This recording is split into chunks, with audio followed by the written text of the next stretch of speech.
everyone, welcome back to another video. Today it's of course decides to rain and storm, and what can you do? You know, you're trying to film a video and it just starts pouring. Oh well, the sun's gone. Nothing I can do about that. The lightning is so-so. The really good thing about though that the rain started, the dogs aren't barking outside. So that's good. I hate doing my videos and then and then worrying about it if you can hear it. I'm talking over them, and I really hate that because I hear it perfectly. And there's like 1, 2, 3, 4. There's like 5 or 6 dogs, and I have one, but she doesn't bark. Not so much anyway, and I love her for that. I love her anyway, but I really love her for that. So yeah, that's a really good thing. So it's time for my May wrap-up. I tried so hard to get every book that I wanted done for this month, but I missed it by one. I started reading it. You guys know what it is if you've watched my weekly TBRs. I did say I would try and finish both of the books before this video went up, but that's not going to happen. I finished one though. I'm really happy about that. So the one that I started and just could not finish was A Court of Mist and Fury by Sarah J. Maas. This is the sequel to A Court of Thorns and Roses, and I love that book. It was like my second favorite book of last year, my first being Everything Everything, and I loved it so much. I love Sarah J. Maas's writing. I love the story and the plot, and I love the characters. Feyre is just awesome. I love her, and this is just a fantastic sequel. I am a little less than halfway. I am at 292, which is chapter 30. I'm doing pretty good. There's like 620 something pages, and I'm really loving it so far. So yeah, I have more of that. I might have a review for this. I'm not sure yet, but if I do, it will be up sometime during the month of June. I'm not sure though. But I will have more, I will talk about more of this in my June wrap-up. So last month I finished the Mortal Instruments series. That was like the last thing I did in the month, and I was really happy with that. I love the fact that I finally got through that series, and I loved it. I really did. So to kick this month off, I started reading The Bane Chronicles by Cassandra Clare with help from Sarah Reese Brennan and Maureen Johnson. This is all to do with Magnus Bane, of course, and this is like his adventures and his life, and it spans from years and centuries. There's 11 novellas in this bind-up, and I liked it. I enjoyed it, but I didn't love it. I love Magnus Bane. He's my favorite character in the series, but I didn't connect with this as much as I wanted to. There's one that really annoyed me, and that was what really happened in Peru. That was the first novella, and it didn't start well with me. Through the Mortal Instruments series, he talks about being banned from Peru, but he never goes into the reason why. He always has like an excuse, like you really wouldn't want to know about why, or something like that. Like you just wouldn't want to know why. Like it was really horrible. But I don't even think he knows. Like I don't think he knows why. I think at the end of that, at the end of this novella, you realize like he doesn't know why he was banned. Like there's so many things that happened it's spanning years. There's so many things he did, but he doesn't know the reason why he was banned. And so you don't know the reason why he was banned. Like, I started reading it, I'm like, oh good, finally, we're gonna figure out why he was banned from Peru, because that's really been going through my mind. Like, really, why were you banned? But then you don't find out why he was banned, and it's like, what really happened in Peru? Well, nobody knows. Really? That annoyed me.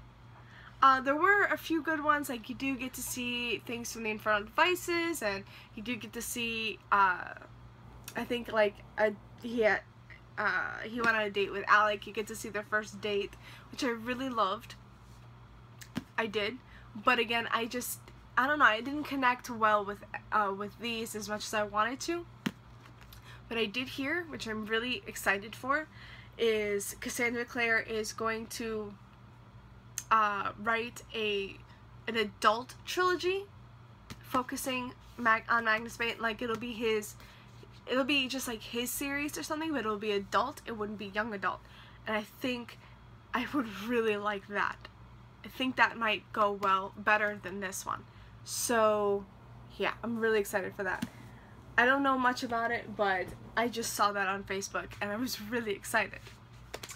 So while I was reading the Bane Chronicles, I also read, and I gave that a 3.5.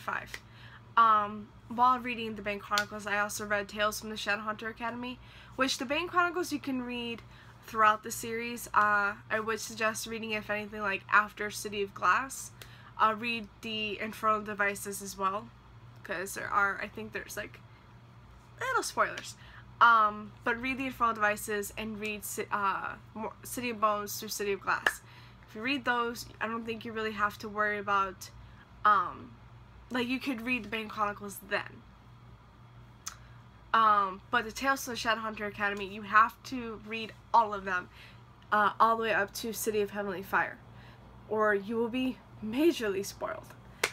And I read it while I was reading the Bane Chronicles, and so I would go from one novella from the Bane Chronicles and like it, and then go to one of the novellas from Tales of the Shadowhunter Academy and love it.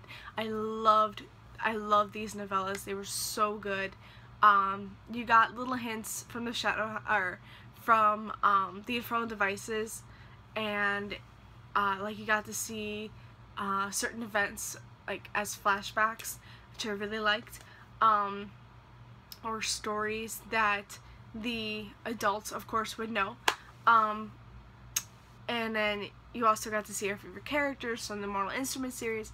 I loved it. I loved them all. It was Simon's point of view, and it was just fantastic. I gave that like 4.5, 5 out of 5 stars. So good. I highly recommend those, but you should read up to City of Heavenly Fire before going into those. You really should just read like all of them before. So then after that, I picked up Lady Midnight by Cassandra Clare. This is book 1 in her new series, the Dark Artifices trilogy. And this, again, you should read all of them before going into this, except for the Bane Chronicles. You really don't have to read them. They don't have any relevance to the story, really. Like, it won't spoil anything, and it doesn't really pertain to any of the story. It just gives you more of Magnus Bane. That's really it. But you really should read all of the other ones before going into this, because, again, major spoilers. And this was so good.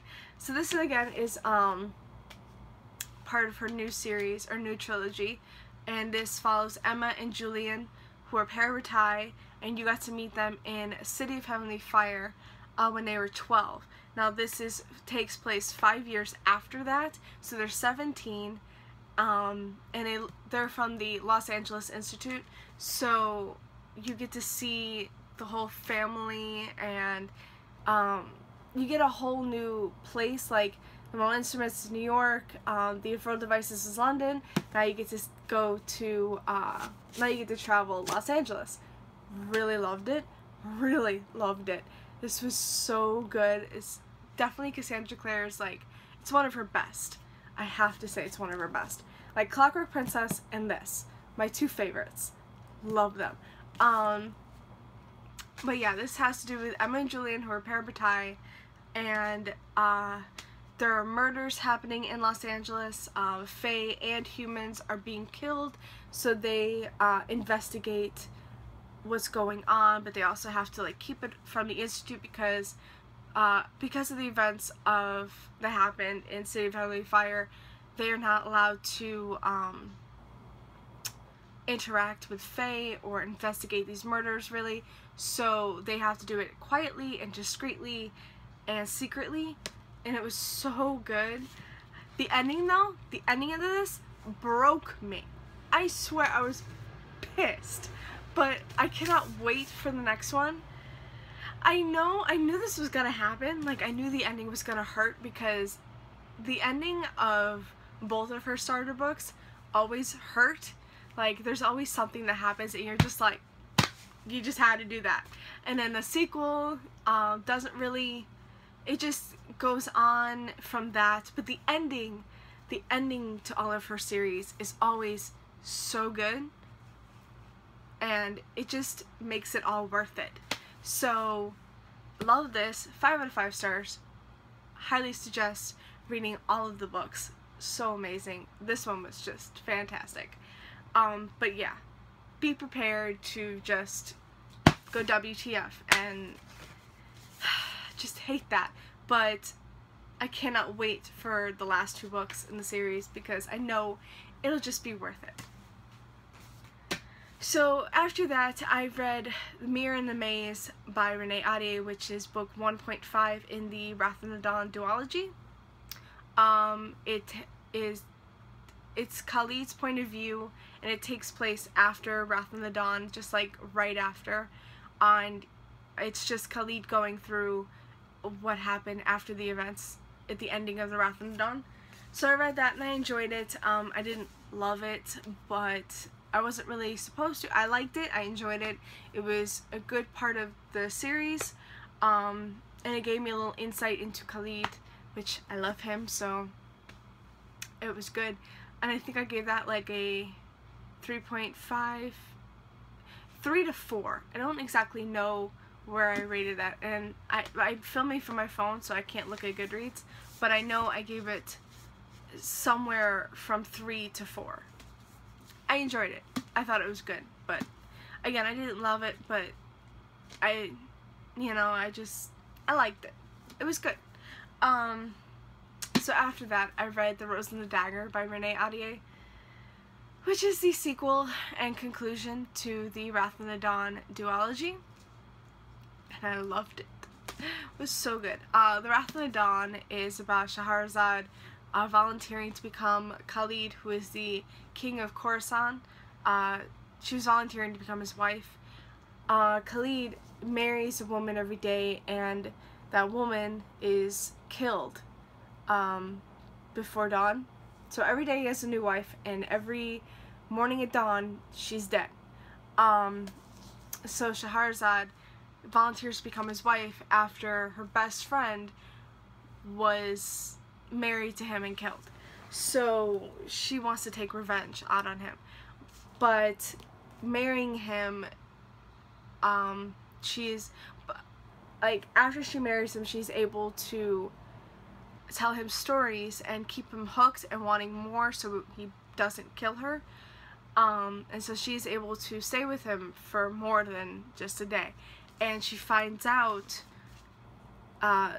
certain things and secrets, and it gives her new new perspective on him.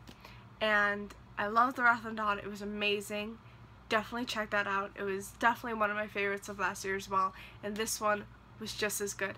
In The Wrath of the Dawn you got hints of magic. In this one it's full blown. It's magic everywhere, and I loved it. It was, oh my god. In this one it's Shahrazad finding a cure or something to help, because Khalid is cursed. I won't go into any other thing or anything else other than that, but she's trying to break the curse that is put on him, and this was so good. I love the ending. I loved the ending. Oh my god. I love the ending. So yeah, definitely recommend this. Recommend the duology as a whole.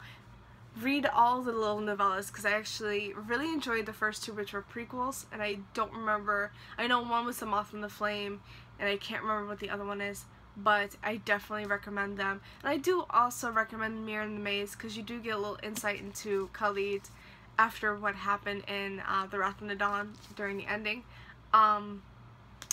But I love this duology, and 5 out of 5 stars. So after that, I went into like a little fantasy kick this month. I've just been reading nothing really but fantasy, and I've been enjoying them all, so I'm really happy. So after I finished The Rose and the Dagger, I went into The Star-Touched Queen by Roshani Chokshi. Oh my god.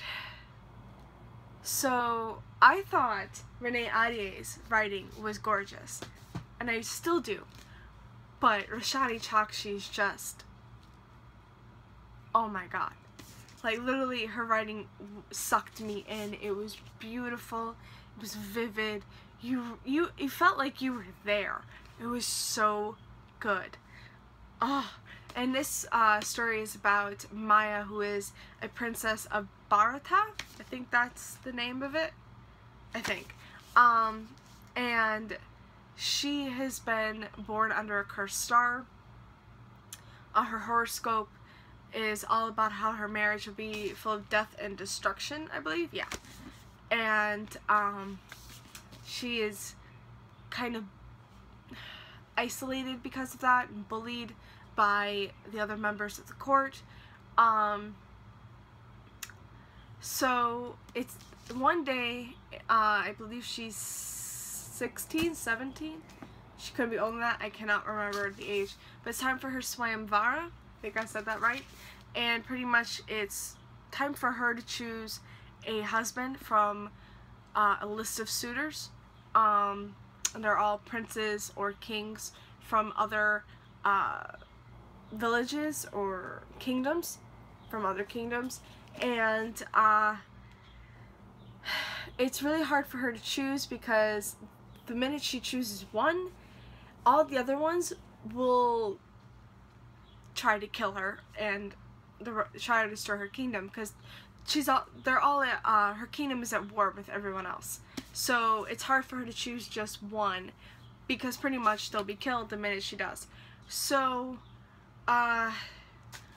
this one king, who is technically not on the list, he's the Raja of Akaran.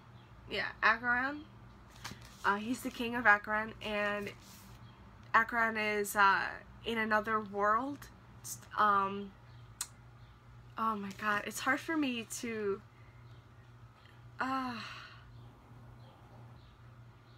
it's in another world, like in another not another dimension, but it's full of folklore, and it's gorgeous. I don't know how to explain it well, but Amar pretty much takes her away to Akaran. She chooses him to become her husband, because that's the only way she'll survive this war. And romance blooms from there. It's gorgeous, it's beautiful, there's little surprises. It has a hint of an Eros and Psyche myth to it, and I really love that myth. It's just so beautiful, and I highly enjoyed this one. I believe I gave this 4.5 out of 5 stars. 4 or 4.5. It was really good. And then after that, now if you thought me talking about the Star-Touched Queen was hard, this one's even harder. After the Star-Touched Queen, I picked up an Ember in the Ashes by Sabat Tahir. And this one's really hard to explain. So, this is about Laia and Elias. Laia is a slave, Elias is a soldier, and both of them want to be free. Laia is a slave so she can get her brother out of jail, or he's arrested for treason, and she's trying to get him out, so she teams up with the rebels that are going after the Empire, because this Empire is brutal, it's bad. Again, this is really hard to explain, guys. You don't challenge the Empire. And Laia is, okay, Laia,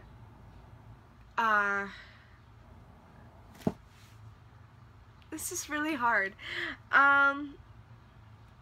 Okay, you know what, I'm just gonna have to read it. Okay, so under the martial empire, defiance is met with death. Those who do not vow their blood and bodies to the empire risk the execution of their loved ones and the destruction of all they hold dear. It is in this brutal world, inspired by ancient Rome, that Leia lives with her grandparents and older brother. The family ekes out an existence in the Empire's impoverished back streets.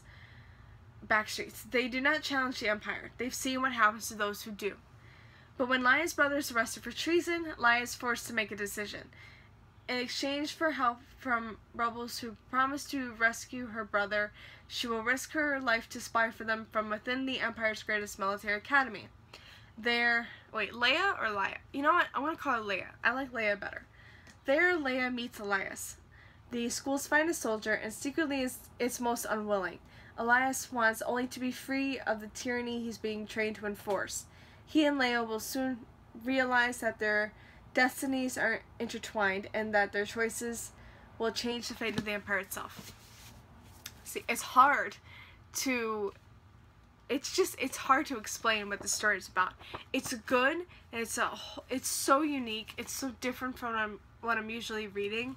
Again, Leia is with the rebels, and she infiltrates the what is it called? She infiltrates the academy, and she becomes the commandant's slave, which the commandant doesn't like traitors. She does not like rebels, and if she finds out you are a rebel, she will kill you, or worse. So Leia is always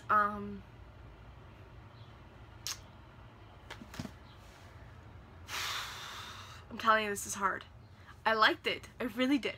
But this is hard to explain. So yeah, you know, I'm going to stop trying to explain it. This is why I didn't do a review of this. It's really hard to explain. And wow, this is really long. I'm already 22 minutes in. Okay, I'm just going to stop explaining. So Leia is a slave. She's the commandant's slave. And Elias is the best soldier in the academy. And they both just want to be free of the Empire.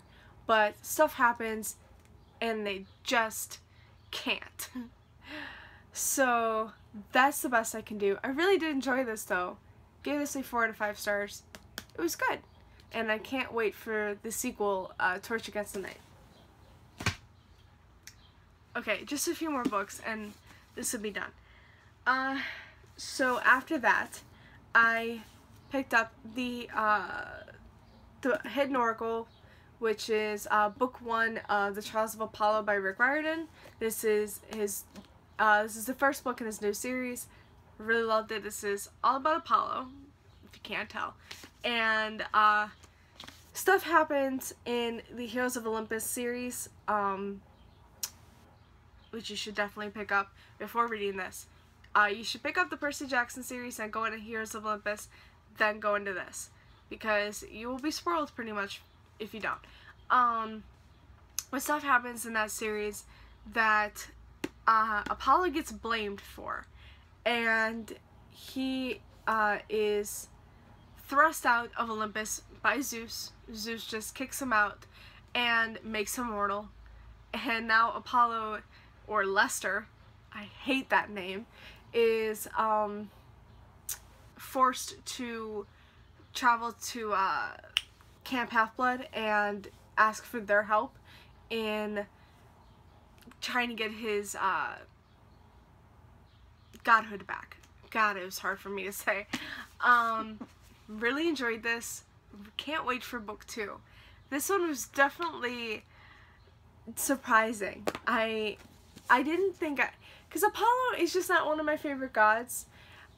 He can be funny. In this, he's really funny. But he can also be vain, like, you know, he's supposed to be. I just hate that he's so he just cares about himself more than anybody else. But in this, he surprises me. There are times where he doesn't just think about himself, he thinks about somebody else. And I really enjoyed that. I love Rick Riordan's books. I will read anything he writes, seriously. So even if it's not one of my favorite gods, I still read it, and I did, and I loved it. I gave this a 5 out of 5 stars. Really loved Apollo. Though what happens is he has to go on a quest to find all the other oracles, because apparently there's not just one. I thought there was only one oracle. I didn't know there was more. But now he has to find all the other oracles, especially the hidden oracle, which he has to go find. I butchered that. But really, really good. Apollo is really funny. Definitely pick this one up. Did I say I gave that a 5 out of 5 stars? I'm pretty sure I did. But if I didn't, you know it now. Okay, so the last I read, and I actually read one a week, so I was reading all of it, but I read a whole series, and that is the Raven Cycle Quartet series. I started with The Raven Boys, of course, all by Maggie Stiefvater, by the way. Then I went to The Dream Thieves, Blue Lily Lily Blue, which is really hard to say, and The Raven King, which I think my favorite cover would have to be The Raven King. It's just so beautiful. It really is. So this is also something that's hard to explain, but I'm just going to be very vague about it because that's the best I can do. So it's about Blue, who is from a family of psychics, but she is not a psychic, and she sees a spirit on St. Mark's Eve, which if you were a non-seer or non-psychic and you see a spirit on that day, it means you are either his true love or you caused his death somehow. And she sees a boy spirit. God, this is so hard to say. But Blue, her entire life, she has been told that if she kisses her true love, he will die. So she has to wonder, is that why she can see the spirit, you know? So it also has to do with Gansey and the Raven Boys. Gansey, Ronan, Noah, and Adam. They're all from Shadowhunter Academy, aka the Raven Boys. I guess if you go to Shadowhunter, you're called the Raven Boy. So Gansey is searching for this centuries-old Welsh king, and on these ley lines, which are energy lines, and it's got to do with magic, and there's some romance and there's not much, but I still really enjoyed it. I read all of them. I just finished The Raven King a couple hours ago. Was really liking the ending. I can't tell you which one is my favorite. I think I liked all of them just the same, and I'd give this whole series a 4 out of 5 stars. But I just loved all the characters.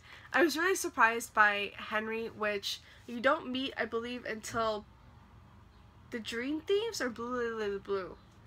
I can't remember which one you meet him in, but when you meet Henry, you're really surprised by him in the 4th book. And I was surprised by Ronan. I didn't think I'd like him much, but I did. And even though I was starting to really hate Adam in I believe it was The Dream Thieves, I started to like him more in the rest of the series.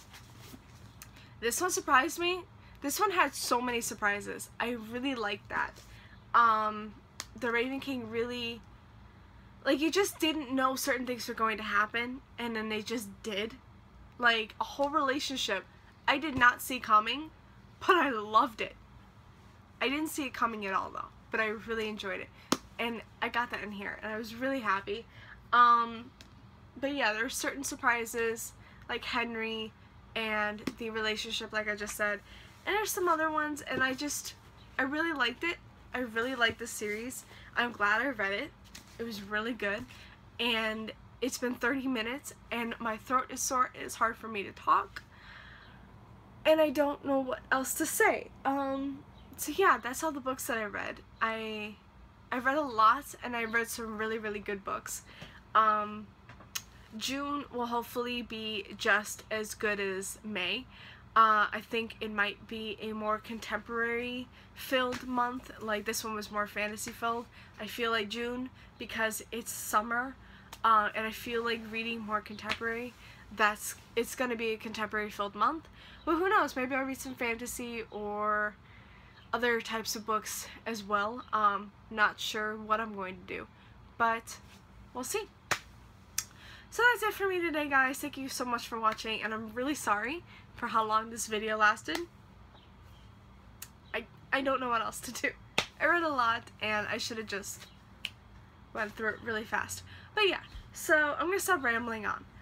Thank you guys so much for watching, and I'll see you next time.